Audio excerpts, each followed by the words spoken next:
Painting a realistic portrait is much more than creating a well-proportioned sketch and using a beautiful color palette. Our goal is to capture the likeness and character of a subject. My name is Lettie, I studied architecture and I've been an illustrator since 2012. I've worked on a wide range of projects from architectural designs to video games to children's books, websites. I sell my illustrations on print-on-demand sites, and currently I am combining my illustrator work with teaching digital art.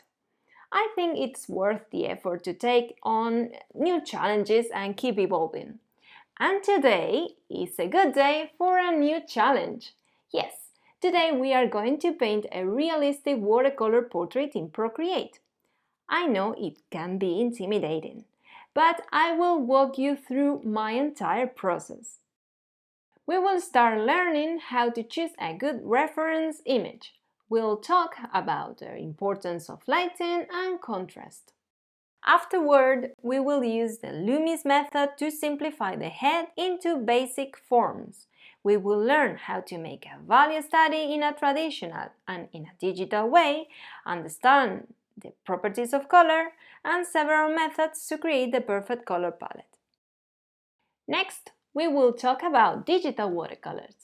Since the techniques and process will be the same as with real watercolors, you will be able to do this digitally or traditionally. The choice is yours. Finally, we will start painting our portrait. I'll share with you tips on how to paint skin, eyes, hair, fabric folds, texture, and much more.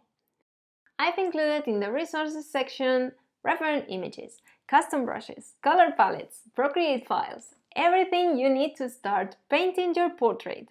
So grab your iPad, open Procreate, and let's have some fun.